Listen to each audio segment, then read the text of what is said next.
మనం అనుకోకుండా ఇప్పుడు సినిమా యాక్టర్ అయిపోతే కనుక శివశంకర వరప్రసాద్ అని పెట్టుకోవడం అనేది చాలా కష్టం. అలాగని శివానో శంకరనో ప్రసాదనో ఇట్లా ఆల్రెడీ ఏదో వచ్చిన పేరు లాగానే అనిపిస్తుంది తప్పించి ప్రత్యేకంగా ఏదైనా ఒక పేరుంటే బాగుంటుంది స్క్రీన్ నేమ్ గా అనుకుంటూ ఆలోచన ఉండే సమయంలో ఎప్పుడేదో ఒక రోజు రాత్రి అనుకోకుండా కళ వచ్చింది. ఒక కళ, సాధారణంగా కళలు గుర్తుండవు, నాకు మాత్రం ఈ కళ అలా గుర్తుండిపోయింది.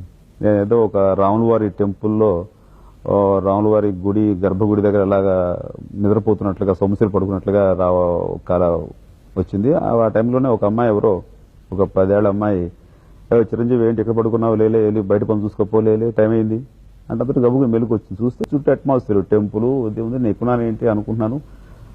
కానీ ఈ అమ్మాయి నా చిరంజీవి అని అంటుంది అంటే నేనే దానికి ఉలిక్కిపడి నేను లేకటం ఏంటంటే నా పేరు అది కాదు కదా అని అంటే బయట నుంచి నా ఫ్రెండ్ కాంపౌండ్ వాళ్ళ నుంచి అదే పేరు పెట్టి మళ్ళీ పిలిచాడు, చిరంజీవి రారా వెళ్తున్నారా అని. ఇదే వీళ్ళందరూ ఏంటి నా పేరు చిరంజీవి అనే పేరు ఉంటుందని కూడా నాకు తెలియదు, వీళ్ళు ఆ పేరు పెట్టి పిలుస్తారేంటి అని అనుకుంటూ ఉన్నాను. అలా బయటికి వెళ్ళిపోయాను, అంతే కళ అయిపోయింది. సో నెక్స్ట్ డే మార్నింగ్ మా అమ్మగారు చెప్తున్నాను ఇట్లా వచ్చిందమ్మా అంటేను